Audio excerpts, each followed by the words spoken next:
Levy व्यवस्था अध्याय 25। भूमि के लिए विश्राम का वर्ष। फिर यहोवा ने सीनै पर्वत के पास मूसा से कहा, इस्राएलियों से कह कि जब तुम उस देश में प्रवेश करो जो मैं तुम्हें देता हूँ, तब भूमि को यहोवा के लिए विश्राम मिला करे। 6 वर्ष तो अपना अपना खेत बोया करना, और 6 वर्ष अपनी अपनी दाख की बारी छाँट छाँट कर देश की उपज इकट्ठी किया करना। परंतु 7वें वर्ष भूमि को यहोवा के लिए परम विश्राम काल मिला करे। उसमें न तो अपना खेत बोना और न अपनी दाख की बारी छाटना। जो कुछ काटे हुए खेत में अपने आप से उगे उसे न काटना, और अपनी बिन छाटी हुई दाखलता की दाखों को न तोड़ना, क्योंकि वह भूमि के लिए परम विश्राम का वर्ष होगा।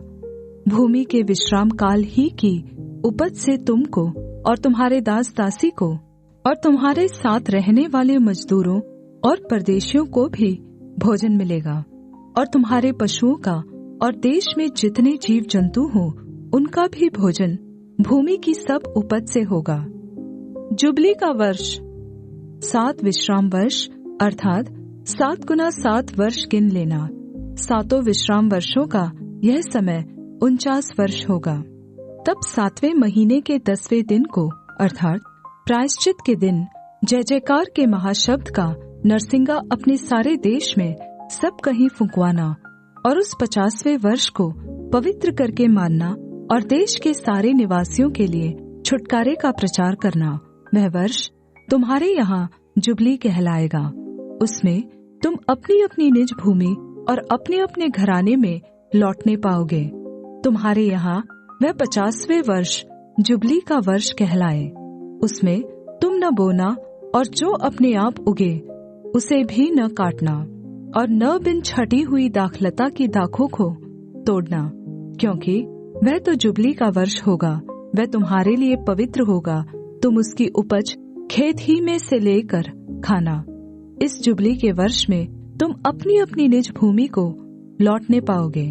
और यदि तुम अपने भाई बंधु के हाथ कुछ बेचो या अपने भाई बंधु से कुछ मोल लो, तो तुम एक दूसरे पर उपद्रव न करना। जुबली के बाद जितने वर्ष बीते हो उनकी गिनती के अनुसार दाम ठहरा के एक दूसरे से मोल लेना, और शेष वर्षों की उपज के अनुसार वह तेरे हाथ बेचे। जितने वर्ष और रहे उतना ही दाम बढ़ाना, और जितने वर्ष कम रहे उतना ही दाम घटाना, क्योंकि वर्ष की उपज की संख्या जितनी हो उतनी ही वह तेरे हाथ बेचेगा। तुम अपने अपने भाई बंधु पर उपद्रव न करना, अपने परमेश्वर का भय मानना। मैं तुम्हारा परमेश्वर यहोवा हूँ। 7वें वर्ष के लिए प्रावधान। इसलिए तुम मेरी विधियों को मानना और मेरे नियमों पर समझ बूझ कर चलना, क्योंकि ऐसा करने से तुम उस देश में निडर बसे रहोगे। भूमि अपनी उपज उपजाया करेगी और तुम पेट भर खाया करोगे और उस देश में निडर बसे रहोगे। और यदि तुम कहो कि 7वें वर्ष में हम क्या खाएंगे, न तो हम बोएंगे न अपने खेत की उपज इकट्ठा करेंगे, तो जानो कि मैं तुमको 6वें वर्ष में ऐसी आशीष दूंगा कि भूमि की उपज 3 वर्ष तक काम आएगी। तुम 8वें वर्ष में बोओगे और पुरानी उपज में से खाते रहोगे, और 9वें वर्ष की उपज जब तक न मिले तब तक तुम पुरानी उपज में से खाते रहोगे। आवासीय भूमि के नियम। भूमि सदा के लिए बेची न जाए, क्योंकि भूमि मेरी है और उसमें तुम परदेशी और बाहरी होंगे। लेकिन तुम अपने भाग के सारे देश में भूमि को छुड़ाने देना। यदि तेरा कोई भाई बंधु कंगाल होकर अपनी निज भूमि में से कुछ बेच डाले, तो उसके कुटुंबियों में से जो सबसे निकट हो वह आकर अपने भाई बंधु के बेचे हुए भाग को छुड़ा ले। यदि किसी मनुष्य के लिए कोई छुड़ाने वाला न हो और उसके पास इतना धन हो कि आप ही अपने भाग को छुड़ा सके, तो वह उसके बिकने के समय से वर्षों की गिनती करके शेष वर्षों की उपज का दाम उसको जिसने उसे मोल लिया हो फेर दे, तब वह अपनी निज भूमि का अधिकारी हो जाए। परंतु यदि उसके पास इतनी पूंजी न हो कि उसे फिर अपनी कर सके, तो उसकी बेची हुई भूमि जुबली के वर्ष तक मोल लेने वालों के हाथ में रहे, और जुबली के वर्ष में छूट जाए, तब वह मनुष्य अपनी निज भूमि का फिर अधिकारी हो जाए। फिर यदि कोई मनुष्य शहरपना वाले नगर में बसने का घर बेचे, तो वह बेचने के बाद वर्ष भर के अंदर उसे छुड़ा सकेगा, अर्थात पूरे वर्ष भर उस मनुष्य को छुड़ाने का अधिकार रहेगा।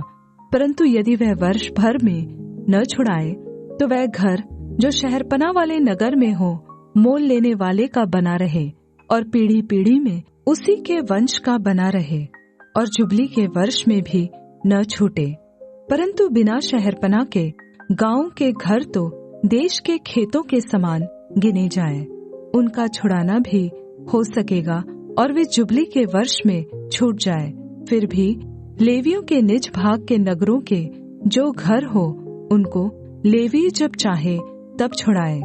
और यदि कोई लेवी अपना भाग न छुड़ाए, तो वह बेचा हुआ घर जो उसके भाग के नगर में हो जुबली के वर्ष में छूट जाए, क्योंकि इस्राएलियों के बीच लेवियों का भाग उनके नगरों में वे घर ही हैं।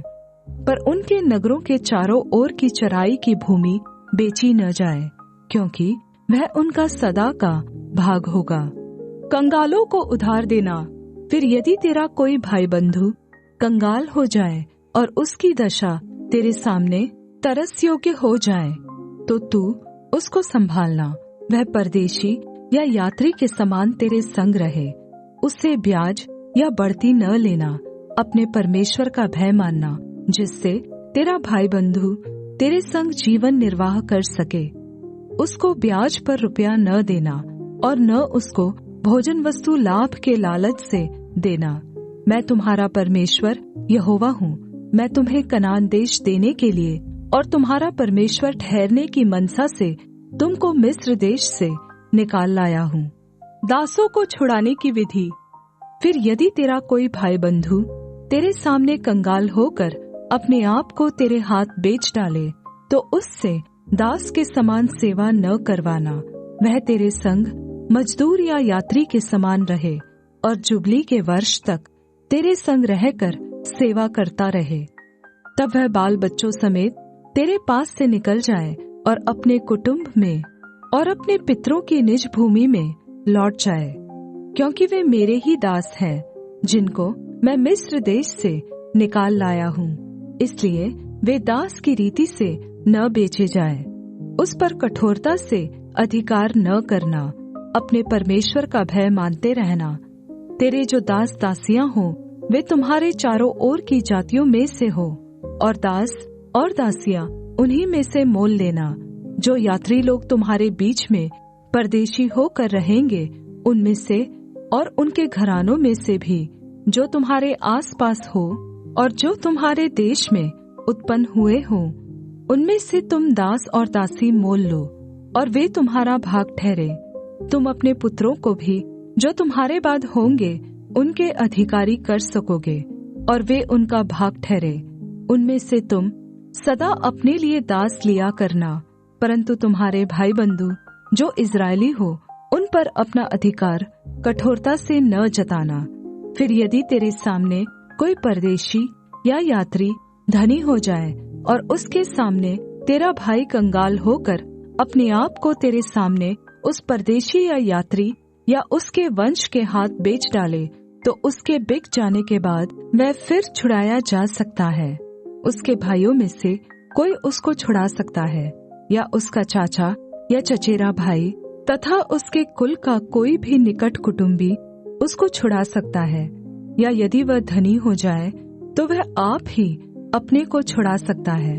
वह अपने मोल लेने वाले के साथ अपने बिकने के वर्ष से जुबली के वर्ष तक हिसाब करे, और उसके बिकने का दाम वर्षों की गिनती के अनुसार हो, अर्थात वह दाम मजदूर के दिवसों के समान उसके साथ होगा। यदि जुबली के वर्ष के बहुत वर्ष रह जाए, तो जितने रुपयों से वह मोल लिया गया हो, उनमें से वह अपने छुड़ाने का दाम उतने वर्षों के अनुसार फेर दे।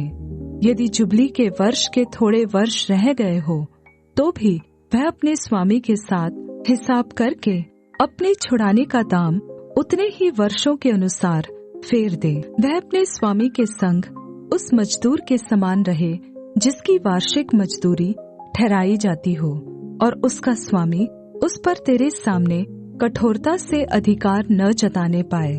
और यदि वह इन रीतियों से छुड़ाया न जाए तो वह जुबली के वर्ष में अपने बाल बच्चों समेत छूट जाए, क्योंकि इस्राएली मेरे ही दास है, वे मिस्र देश से मेरे ही निकाले हुए दास हैं।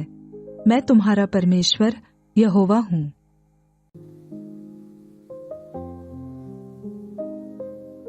लेवी व्यवस्था अध्याय 26। आशीष का वाचा। तुम अपने लिए मूर्तें न बनाना और न कोई खुदी हुई मूर्ति या स्तंभ अपने लिए खड़ा करना, और न अपने देश में दंडवत करने के लिए नक्काशीदार पत्थर स्थापित करना, क्योंकि मैं तुम्हारा परमेश्वर यहोवा हूँ। तुम मेरे विश्राम दिनों का पालन करना और मेरे पवित्र स्थान का भय मानना। मैं यहोवा हूँ। यदि तुम मेरी विधियों पर चलो और मेरी आज्ञाओं को मानकर उनका पालन करो, तो मैं तुम्हारे लिए समय समय पर मेघ बरसाऊंगा, तथा भूमि अपनी उपज उपजाएगी और मैदान के वृक्ष अपने अपने फल दिया करेंगे, यहाँ तक कि तुम दाख तोड़ने के समय भी दावनी करते रहोगे और बोने के समय भी भरपेट दाख तोड़ते रहोगे। और तुम मनमानी रोटी खाया करोगे और अपने देश में निश्चिंत बसे रहोगे। और मैं तुम्हारे देश में सुख चैन दूंगा और तुम सोओगे और तुम्हारा कोई डराने वाला न होगा। और मैं उस देश में खतरनाक जंतुओं को न रहने दूंगा, और तलवार तुम्हारे देश में न चलेगी। और तुम अपने शत्रुओं को मार भगा दोगे और वे तुम्हारी तलवार से मारे जाएंगे। तुम में से 5 मनुष्य 100 को और 100 मनुष्य 10,000 को खदेड़ेंगे, और तुम्हारे शत्रु तलवार से तुम्हारे आगे आगे मारे जाएंगे। और मैं तुम्हारी ओर कृपा दृष्टि रखूंगा और तुमको फलवंत करूंगा और बढ़ाऊंगा, और तुम्हारे संग अपनी वाचा को पूर्ण करूंगा। और तुम रखे हुए पुराने अनाज को खाओगे और नए के रहते भी पुराने को निकालोगे। और मैं तुम्हारे बीच अपना निवास स्थान बनाए रखूंगा, और मेरा जी तुमसे घृणा नहीं करेगा। और मैं तुम्हारे मध्य चला फिरा करूंगा और तुम्हारा परमेश्वर बना रहूंगा, और तुम मेरी प्रजा बने रहोगे। मैं तो तुम्हारा वह परमेश्वर यहोवा हूँ जो तुमको मिस्र देश से इसलिए निकाल ले आया कि तुम मिस्रियों के दास न बने रहो। और मैंने तुम्हारे जुए को तोड़ डाला है और तुमको सीधा खड़ा करके चलाया है। आज्ञा उल्लंघन का दंड। यदि तुम मेरी न सुनोगे और इन सब आज्ञाओं को न मानोगे और मेरी विधियों को निकम्मा जानोगे, और तुम्हारी आत्मा मेरे निर्णयों से घृणा करे और तुम मेरी सब आज्ञाओं का पालन न करोगे वरन मेरी वाचा को तोड़ोगे, तो मैं तुमसे यह करूँगा, अर्थात मैं तुमको बेचैन करूँगा और क्षय रोग और ज्वर से पीड़ित करूँगा, और इनके कारण तुम्हारी आंखें धुंधली हो जाएंगी और तुम्हारा मन अति उदास होगा, और तुम्हारा बीज बोना व्यर्थ होगा, क्योंकि तुम्हारे शत्रु उसकी उपज खा लेंगे। और मैं भी तुम्हारे विरुद्ध हो जाऊंगा और तुम अपने शत्रुओं से हार जाओगे, और तुम्हारे बैरी तुम्हारे ऊपर अधिकार करेंगे। और जब कोई तुमको खदेड़ता भी न होगा तब भी तुम भागोगे। और यदि तुम इन बातों के उपरांत भी मेरी न सुनो, तो मैं तुम्हारे पापों के कारण तुम्हें 7 गुनी ताड़ना और दूंगा, और मैं तुम्हारे बल का घमंड तोड़ डालूंगा, और तुम्हारे लिए आकाश को मानो लोहे का और भूमि को मानो पीतल की बना दूंगा। और तुम्हारा बल अकारत गवाया जाएगा, क्योंकि तुम्हारी भूमि अपनी उपज न उपजाएगी और मैदान के वृक्ष अपने फल न देंगे। यदि तुम मेरे विरुद्ध चलते ही रहो और मेरा कहना न मानो, तो मैं तुम्हारे पापों के अनुसार तुम्हारे ऊपर और 7 गुना संकट डालूंगा। और मैं तुम्हारे बीच वन पशु भेजूंगा जो तुमको निर्वंश करेंगे और तुम्हारे घरेलू पशुओं को नाश कर डालेंगे और तुम्हारी गिनती घटाएंगे, जिससे तुम्हारी सड़कें सूनी पड़ जाएंगी। फिर यदि तुम इन बातों पर भी मेरी ताड़ना से न सुधरो और मेरे विरुद्ध चलते ही रहो, तो मैं भी तुम्हारे विरुद्ध चलूंगा और तुम्हारे पापों के कारण मैं आप ही तुमको 7 गुना मारूंगा। और मैं तुम पर एक ऐसी तलवार चलवाऊंगा जो वाचा तोड़ने का पूरा पूरा पलटा लेगी। और जब तुम अपने नगरों में जा जाकर इकट्ठे होंगे, तब मैं तुम्हारे बीच मरी फैलाऊंगा और तुम अपने शत्रुओं के वश में सौंप दिए जाओगे। जब मैं तुम्हारे लिए अन्न के आधार को दूर कर डालूंगा, तब 10 स्त्रियां तुम्हारी रोटी एक ही तंदूर में पकाकर तौल तौल कर बांट देंगी, और तुम खाकर भी तृप्त न होंगे। फिर यदि तुम इसके उपरांत भी मेरी न सुनोगे और मेरे विरुद्ध चलते ही रहोगे, तो मैं अपने न्याय में तुम्हारे विरुद्ध चलूंगा और तुम्हारे पापों के कारण तुमको 7 गुनी ताड़ना और भी दूंगा। और तुमको अपने बेटों और बेटियों का मांस खाना पड़ेगा, और मैं तुम्हारे पूजा के ऊंचे स्थानों को ढा दूंगा और तुम्हारी सूर्य की प्रतिमाएं तोड़ डालूंगा और तुम्हारी लोथों को तुम्हारी तोड़ी हुई मूर्तों पर फेंक दूंगा।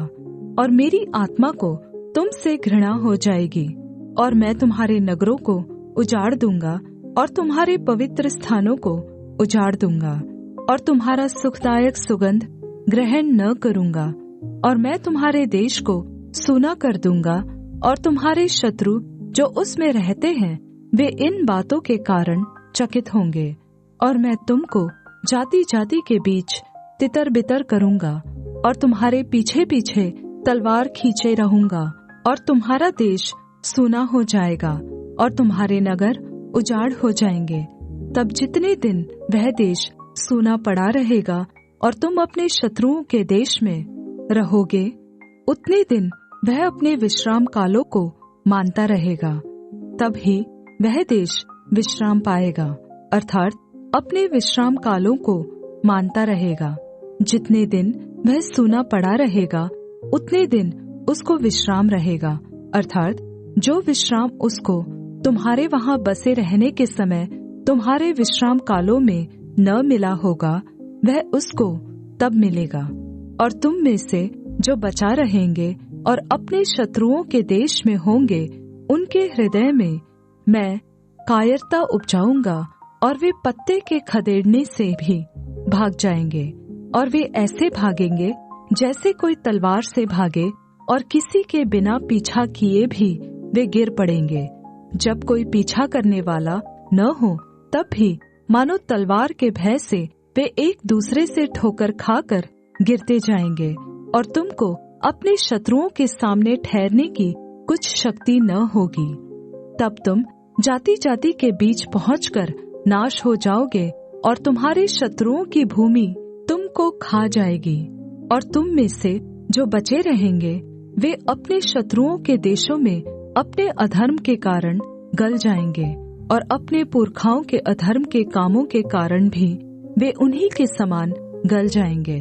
पर यदि वे अपने और अपने पितरों के अधर्म को मान लेंगे, अर्थात उस विश्वासघात को जो उन्होंने मेरे विरुद्ध किया, और यह भी मान लेंगे कि हम यहोवा के विरुद्ध चले थे, इसी कारण वह हमारे विरुद्ध होकर हमें शत्रुओं के देश में ले आया है, यदि उस समय उनका खतना रहित हृदय दब जाएगा और वे उस समय अपने अधर्म के दंड को अंगीकार करेंगे, तब जो वाचा मैंने याकूब के संग बांधी थी उसको मैं स्मरण करूंगा, और जो वाचा मैंने इसहाक से और जो वाचा मैंने अब्राहम से बांधी थी उनको भी स्मरण करूंगा, और इस देश को भी मैं स्मरण करूंगा। पर वह देश उनसे रहित होकर सूना पड़ा रहेगा, और उनके बिना सूना रहकर भी अपने विश्राम कालों को मानता रहेगा, और वे लोग अपने अधर्म के दंड को अंगीकार करेंगे, इसी कारण से कि उन्होंने मेरी आज्ञाओं का उल्लंघन किया था, और उनकी आत्माओं को मेरी विधियों से घृणा थी। इतने पर भी जब वे अपने शत्रुओं के देश में होंगे, तब मैं उनको इस प्रकार नहीं छोड़ूंगा, और न उनसे ऐसी घृणा करूंगा कि उनका सर्वनाश कर डालूं और अपनी उस वाचा को तोड़ दूं जो मैंने उनसे बांधी है, क्योंकि मैं उनका परमेश्वर यहोवा हूँ। परंतु मैं उनकी भलाई के लिए उनके पितरों से बांधी हुई वाचा को स्मरण करूँगा, जिन्हें मैं अन्य जातियों की आँखों के सामने मिस्र देश से निकाल कर लाया, कि मैं उनका परमेश्वर ठहरूं। मैं यहोवा हूँ। जो विधियाँ और नियम और व्यवस्था यहोवा ने अपनी ओर से इस्राएलियों के लिए सीनै पर्वत पर मूसा के द्वारा ठहराई थी, वे ये ही हैं। लेव्य व्यवस्था अध्याय 27। विशेष संकल्प की विधि। फिर यहोवा ने मूसा से कहा, इस्राएलियों से यह कह कि जब कोई विशेष संकल्प माने तो संकल्प किया हुआ मनुष्य तेरे ठहराने के अनुसार यहोवा के होंगे। इसलिए यदि वह 20 वर्ष या उससे अधिक और 60 वर्ष से कम अवस्था का पुरुष हो, तो उसके लिए पवित्र स्थान के शेकेल के अनुसार 50 शेकेल का चांदी ठहरे। यदि वह स्त्री हो तो 30 शेकेल ठहरे। फिर यदि उसकी अवस्था 5 वर्ष या उससे अधिक और 20 वर्ष से कम की हो, तो लड़के के लिए तो 20 शेकेल और लड़की के लिए 10 शेकेल ठहरे। यदि उसकी अवस्था 1 महीने या उससे अधिक और 5 वर्ष से कम की हो, तो लड़के के लिए तो 5 और लड़की के लिए 3 शेकेल ठहरे। फिर यदि उसकी अवस्था 60 वर्ष की या उससे अधिक हो और वह पुरुष हो, तो उसके लिए 15 शेकेल और स्त्री हो तो 10 शेकेल ठहरे। परंतु यदि कोई इतना कंगाल हो कि याजक का ठहराया हुआ दाम न दे सके, तो वह याजक के सामने खड़ा किया जाए और याजक उसकी पूंजी ठहराए, अर्थात जितना संकल्प करने वाले से हो सके याजक उसी के अनुसार ठहराए। फिर जिन पशुओं में से लोग यहोवा को चढ़ावा चढ़ाते हैं, यदि ऐसों में से कोई संकल्प किया जाए, तो जो पशु कोई यहोवा को दे वह पवित्र ठहरेगा। वह उसे किसी प्रकार से न बदले, न तो वह बुरे के लिए बदले अच्छा और न अच्छे के बदले बुरा दे। और यदि वह उस पशु के बदले दूसरा पशु दे, तो वह और उसका बदला दोनों पवित्र ठहरेंगे। और जिन पशुओं में से लोग यहोवा के लिए चढ़ावा नहीं चढ़ाते, ऐसों में से यदि वह हो, तो वह उसको याजक के सामने खड़ा कर दे। तब याजक पशु के गुण अवगुण दोनों विचार कर उसका मोल ठहराए, और जितना याजक ठहराए उसका मोल उतना ही ठहरे। पर यदि संकल्प करने वाला उसे किसी प्रकार से छुड़ाना चाहे, तो जो मोल याजक ने ठहराया हो उसमें उसका 5वां भाग और बढ़ा कर दे। फिर यदि कोई अपना घर यहोवा के लिए पवित्र ठहरा कर संकल्प करे, तो याजक उसके गुण अवगुण दोनों विचार कर उसका मोल ठहराए, और जितना याजक ठहराए उसका मोल उतना ही ठहरे।